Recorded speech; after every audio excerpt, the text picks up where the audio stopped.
Bonjour à tous. Donc, je m'appelle Camille Lick. Effectivement, je suis océanographe physicienne à l'IFREMER, au laboratoire d'océanographie physique et spatiale à Brest.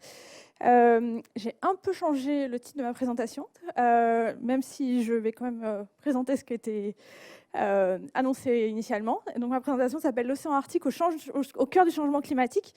Et je vais essayer d'illustrer en une petite demi-heure un peu, de vous montrer un peu ce qui se cache derrière ce qu'on entend, ce qu'on a eu dans nos discours, quelles sont les évidences scientifiques, quelles sont les preuves scientifiques et qu'est-ce qu'on entend par l'Arctique en plein changement et le changement climatique qui affecte la région arctique particulièrement. La première image, c'est une image que j'aime bien, qui était l'image de l'année dans Nature en 2018 et qui est une photo qui a été prise pendant une des campagnes sur le Polarstern de Avier Bremerhaven. Et voilà ce que font aussi des scientifiques quand ils vont en mer. On joue au foot en vérifiant qu'il n'y a pas des ours qui arrivent. Les gens sur les coins ont des fusils pour vérifier que les ours n'attaquent pas. Alors, ma télécommande ne marche pas. Si, ça marche. Avant de parler de changement, je vais parler d'état moyen. Juste sur cette image-là, une des caractéristiques de l'océan Arctique, donc on va avoir pas mal de figures qui ont cette projection-là, cette représentation-là. On voit qu'on a le Groenland, les États-Unis. Je vais aller montrer ça, même si je sais que je n'ai pas le droit. Le Groenland, le Canada, l'Alaska, la Russie. Donc, c'est la projection qu'on utilise pour regarder ce qui se passe en Arctique. Et donc, une des caractéristiques de l'Arctique, c'est qu'elle est recouverte de banquises, de glace de mer. C'est ce qu'on voit ici. Et c'est ce qu'on voit là, c'est la moyenne depuis les années 80 jusqu'à quasiment maintenant. Pour le mois de mars, on est en hiver, la banquise se forme, recouvre quasiment tout le bassin, c'est l'image de gauche. Et puis en septembre, on est en été, il fait plus chaud et la banquise a tendance à diminuer. Ça, c'est l'état moyen, ça se passe tous les ans. On a un cycle saisonnier de la couverture de glace. Par-dessus ce cycle saisonnier et cet état moyen, depuis les années 80, on observe avec des satellites. Là, on est capable de mesurer avec beaucoup de précision, jour après jour, l'extension de glace.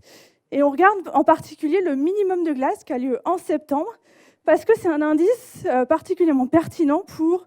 Je bouge trop, qu'est-ce que je fais? Ah non, on m'amène un...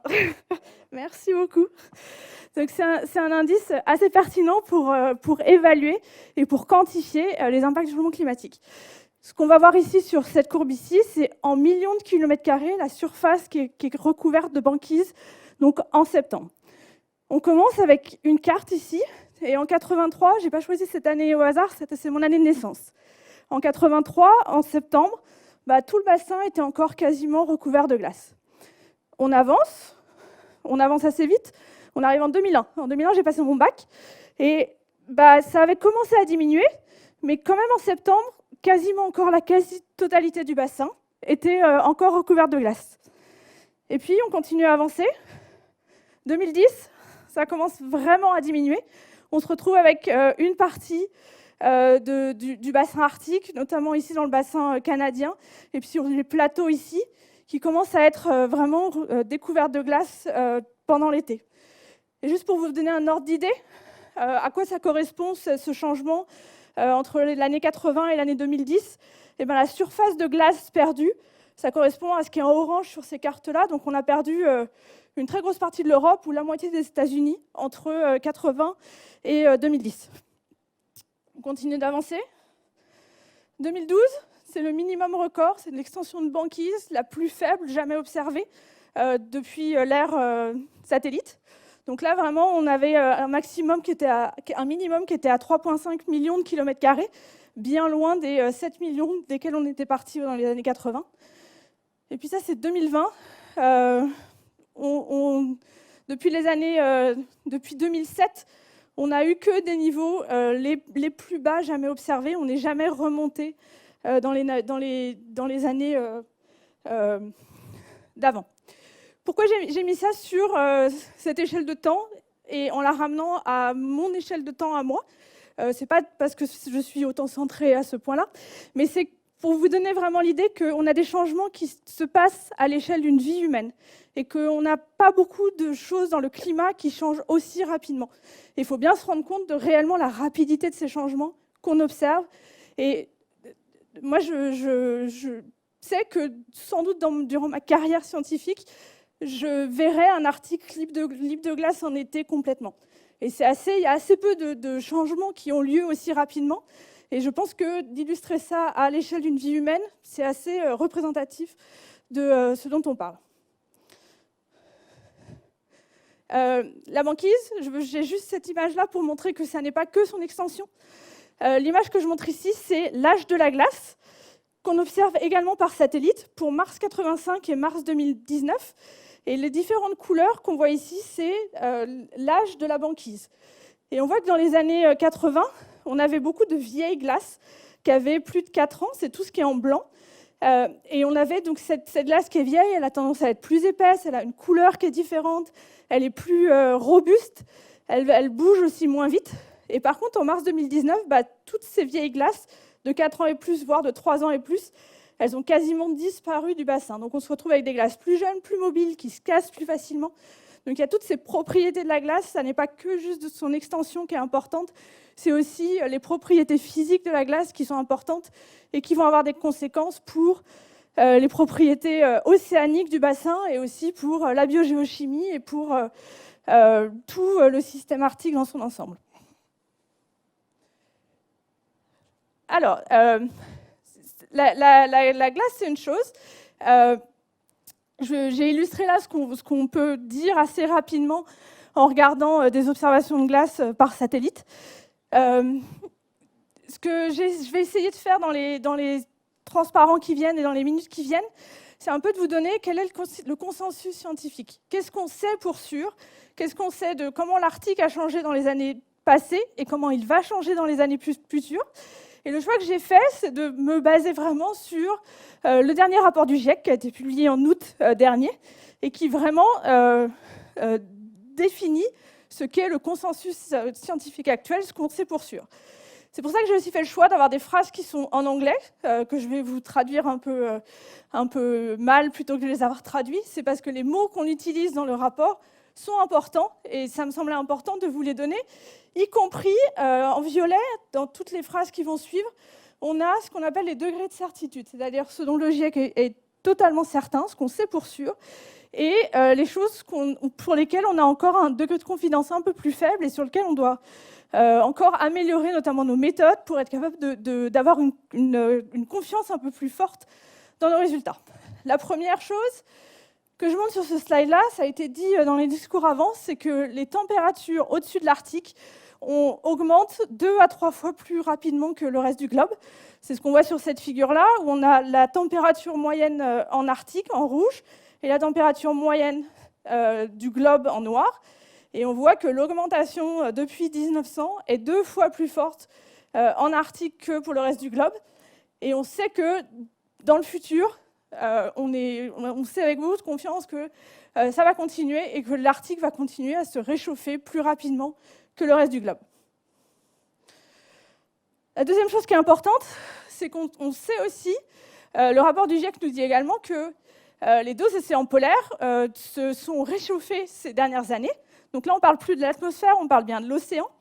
Et en Arctique, le réchauffement est dû à 2 choses. D'abord, on se retrouve avec un océan qui est en contact direct avec l'atmosphère, alors qu'avant, la banquise isolait très fortement l'océan de l'atmosphère. Et on a, dans les régions qui sont libres de glace, une couche de surface océanique qui s'est réchauffée d'environ 0,5 degrés par décennie depuis les années 80, ce qui veut dire 2 degrés depuis les années 80 jusqu'en 2020. Donc on a un réchauffement qui est dû à l'atmosphère, et on a aussi un réchauffement de tout le bassin arctique, qui est dû au fait que les régions à plus basse latitude se réchauffent également, et on a des eaux qui sont advectées, emmenées vers l'Arctique, et qui vont réchauffer également toutes les couches profondes de l'Arctique de manière très importante. Donc on a, la figure elle est un peu compliquée, mais on a le Groenland ici, et donc on a notamment des eaux atlantiques qui sont plus chaudes parce que l'Atlantique s'est réchauffé également, et qui vont être advectées et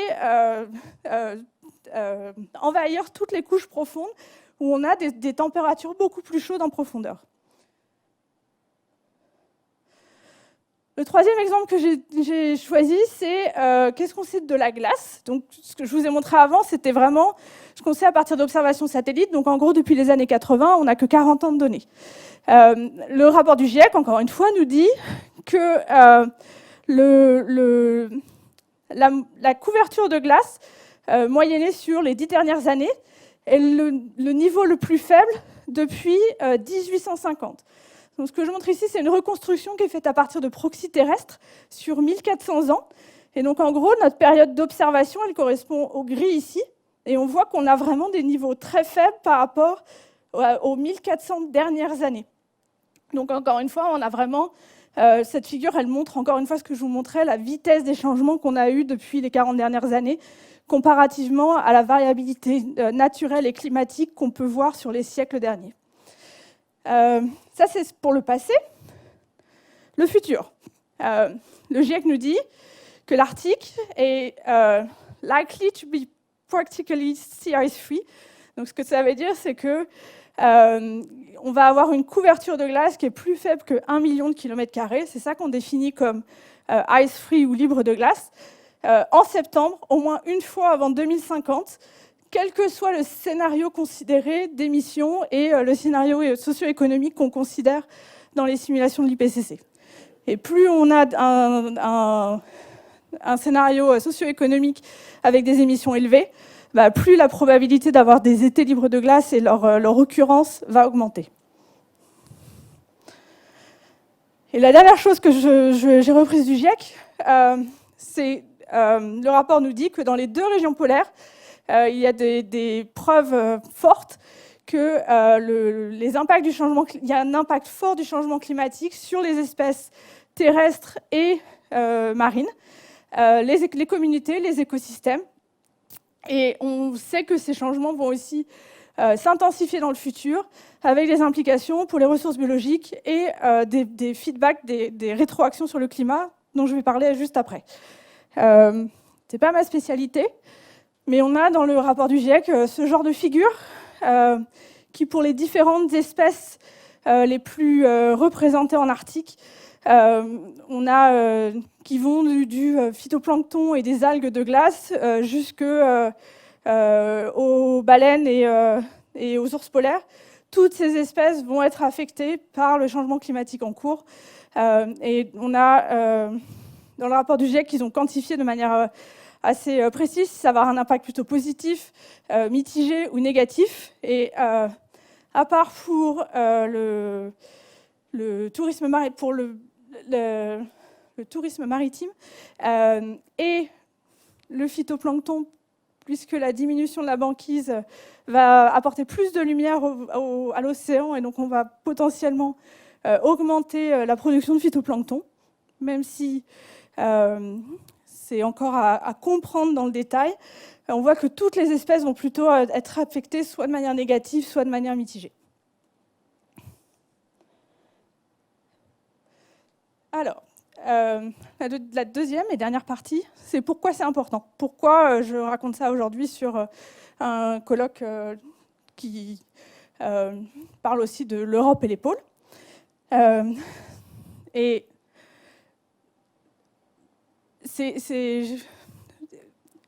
on se dit que si les changements qui ont lieu dans le bassin polaire arctique n'avaient des conséquences que sur l'Arctique, ils seraient sans doute dramatiques pour les espèces polaires que je viens de vous montrer. Mais on pourrait penser que ces changements-là restent confinés au bassin arctique.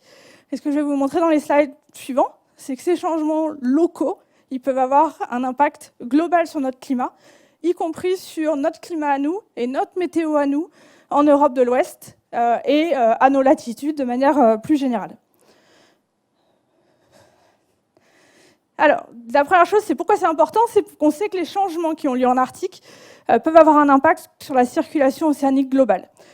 On sait que les changements de masse d'eau, de circulation, qui ont lieu en réponse à la fonte de la banquise dans le bassin arctique, peuvent affecter notamment ce qu'on appelle la circulation thermohaline. Alors, elle est représentée ici de manière excessivement schématique. Dans la réalité, c'est beaucoup plus compliqué que ça. Mais on a une circulation océanique globale avec des eaux chaudes qui remontent en surface vers les hautes latitudes. Et quand elles arrivent aux hautes latitudes, elles perdent de la chaleur vers l'atmosphère, elles plongent, se densifient et elles recirculent plutôt en profondeur. Ici en Atlantique, on a la même chose en Pacifique, et l'Austral est aussi un joueur très important pour cette circulation thermohaline. Ce qu'on sait, c'est que en Arctique, on a, avec la glace qui fond, des eaux de surface qui vont être de moins en moins salées. Et ces eaux, elles sont, par la circulation, emmenées vers ces zones ici, où les eaux ont tendance à plonger. Et quand on se retrouve avec des eaux moins salées, ça veut dire moins denses. Et donc, en fait, la plongée de ces eaux-là, elle va être mitigée, ou en tout cas modulée, par des eaux moins salées qui arrivent de l'Arctique.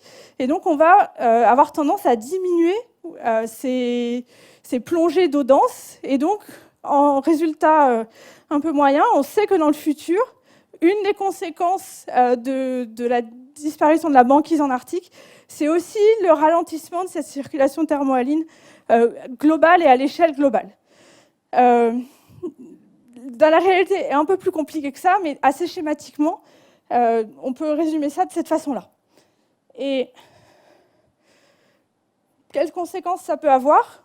Ce que je montre ici, c'est des résultats de simulation numérique où on a simulé un monde où la circulation thermohaline que je vous montrais est arrêtée. On l'a fait s'arrêter de manière artificielle et on regarde la réponse de la température de l'air à cet arrêt de la circulation thermohaline. Et on voit que dans un monde où la circulation thermohaline serait arrêtée, alors arrêtée c'est un peu extrême, mais en tout cas on va vers une diminution, donc on va vers ce genre de pattern, et on pourrait avoir des anomalies de température qui sont de moins 2, 3, voire 8 degrés un peu plus au nord, mais en tout cas en Europe, toute l'Europe serait affectée par un refroidissement assez important.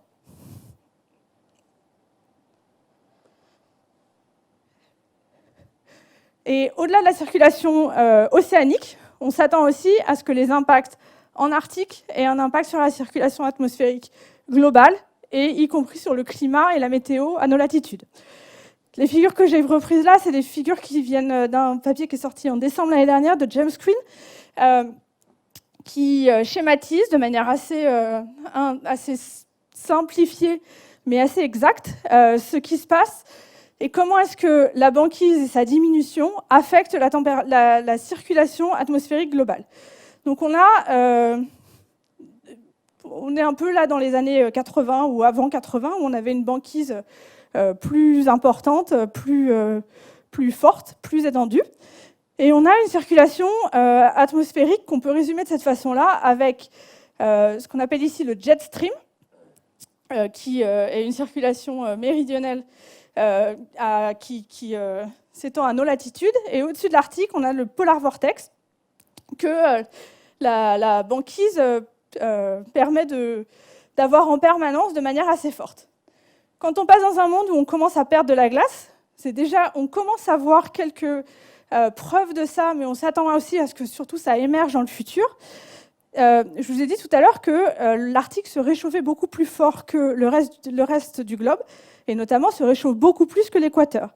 En faisant ça, on modifie la différence de température qu'on a entre le pôle et l'équateur, et ce faisant, on va modifier très fortement l'intensité de ces deux circulations atmosphériques importantes que sont le jet stream et le polar vortex. Et donc on a déjà des preuves, on sait déjà que en changeant ce gradient, on va modifier ces deux circulations, ces deux structures et ces deux patterns de circulation. Et ce qu'on s'attend à voir de plus en plus dans le futur, c'est que ces circulations, elles soient non seulement en réponse à ce changement de gradient, elles soient plus faibles, et en étant plus faibles, elles soient aussi plus wavy, donc on a des ondes, elles sont, au lieu d'avoir plutôt une ligne droite et quelque chose d'un peu constant, on a quelque chose qui est wavy, avec des vagues. Je ne vais pas avoir trouvé le mot en français. Et ce faisant, on a on va générer notamment beaucoup plus de tempêtes qui sont des réponses en fait à ces ondes-là qui vont se refermer sur elles-mêmes et devenir des tempêtes et des cyclones. Et donc on va avoir de plus en plus de ces événements importants.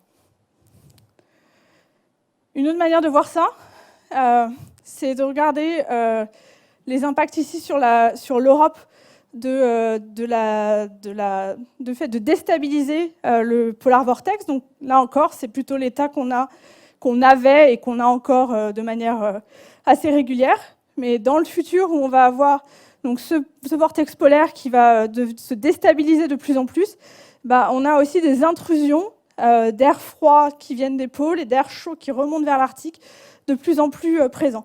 Et donc ça, on voit que on a des tempêtes très froides en Europe qui ont été assez souvent reliées à ce genre d'événements, qui sont vraiment des masses d'eau, d'air froid qui viennent des pôles et qui peuvent se propager jusqu'à l'Europe avec des événements vraiment froids. Et également, pour le coup, les régions polaires, elles, vont être affectées par des masses d'eau, des masses d'air qui viennent de l'équateur ou qui viennent des régions plus chaudes et qui peuvent se propager également plus au nord.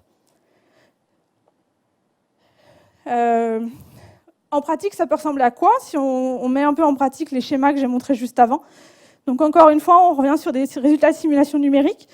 Et dans ces figures-là, on a simulé, on fait la différence entre un état où on avait beaucoup de banquise et donc plutôt représentatif du passé, et on soustrait un état où on a moins de banquise, plutôt représentatif du présent ou du futur.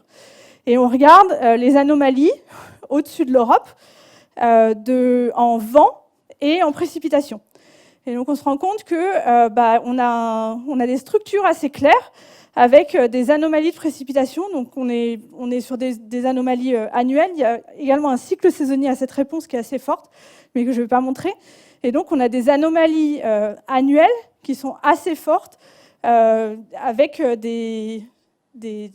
une réponse positive ici, donc avec plus de précipitations sur une grande partie de la France et plus au nord, et par contre moins de précipitations plus au sud. Et pareil, on a une structure en vent qui est assez forte, avec des coups de vent associés, des tempêtes associées en hiver, et donc des gradients, donc des différences de pression assez forts, avec vraiment une structure assez reconnaissable, bien au-dessus de l'Europe. Je crois que c'est mon dernier slide. En temps, ça va? Ces conséquences, elles sont bien sûr au-delà de l'Europe. Cette figure-là, elle a quelques années déjà, mais elle a été faite par Jennifer Francis aux États-Unis, où on essayait de regarder quels étaient l'impact sur les précipitations à l'échelle de vraiment tout l'hémisphère nord, du fait qu'on ait moins de banquise, ou qu'en fait on regarde qu'est-ce qui se passe un hiver qui suit un été où on avait une couverture de glace moins forte en termes de précipitation. Et on voit que ça affecte vraiment tout l'hémisphère nord, avec par contre des structures qui sont différentes et des signes différents. On a vraiment des régions qui vont être plus sèches et des régions où on va avoir plus de précipitations l'hiver prochain. Et donc, choisissez où vous habitez, où vous vous trouvez. Mais en gros, on a vraiment une réponse qui n'est pas uniforme. Et on commence à avoir des études sur les liens avec, par exemple, les systèmes de moussons à l'est de la Chine. On voit que la diminution de la banquise a un impact et a des liens avec aussi les systèmes de moussons qui peuvent être perturbés. Et donc, encore une fois, cette figure-là, elle montre bien à quel point un changement local, ici, elle peut avoir des impacts globaux à l'échelle de tout l'hémisphère nord. Ah non, j'ai encore ça. Combien de temps? 2 minutes, c'est bon. Je veux juste dire un mot des enjeux socio-économiques. Je pense qu'ils vont être discutés beaucoup mieux que ce que je pourrais le faire dans la journée et demie qui vient. Je veux juste vous donner des chiffres. On sait aussi donc, que la diminution de la banquise, elle pourrait potentiellement permettre de nouvelles routes de navigation, le passage du nord-est, le passage du nord-ouest ici. Je veux juste vous donner un chiffre. Le passage du nord-est, si on veut faire route entre le Japon et Rotterdam, passer par le passage du nord-est, c'est un quart plus rapide, la distance est un quart plus courte que si on fait l'autre tour. je veux juste être factuel avec ça. Et l'autre chose que je veux vous donner comme chiffre, et peut-être que c'est quelque chose à garder en tête dans les discussions qui vont avoir lieu dans la journée et demie qui vient, c'est qu'on évalue à l'heure actuelle qu'environ 13% du pétrole et 30% du gaz naturel, les ressources qui ne sont pas encore forées et exploitées, se trouvent actuellement en Arctique. Je donne les chiffres, je m'arrêterai là sur est-ce que c'est une bonne idée ou pas d'y aller. C'est au-delà de mes conséquences. Ma conclusion, une tentative de conclusion. Je voudrais réitérer encore une fois que le bassin arctique est le bassin le plus sensible au changement climatique, où on a les stigmates du changement climatique actuellement les plus fortes. La banquise fond, mais comprendre et prévoir à quel rythme et pourquoi, ça reste un véritable défi. On est loin d'avoir tout compris encore. Étudier l'Arctique nécessite des méthodes adaptées. On en sait moins sur l'Arctique que ce qu'on sait sur les autres océans, parce que les systèmes d'observation doivent être différents, parce que les modèles sont plus difficiles. Donc pour des tas de raisons, on a un peu du retard par rapport à l'Atlantique Nord, par exemple. Et puis, ce que j'ai essayé d'illustrer, c'est que les conséquences sont multiples, à la fois en Arctique et à l'échelle du globe. Et quantifier ces impacts, ça reste un véritable défi qu'il va nous falloir relever un peu dans le futur. Voilà, je vais arrêter là.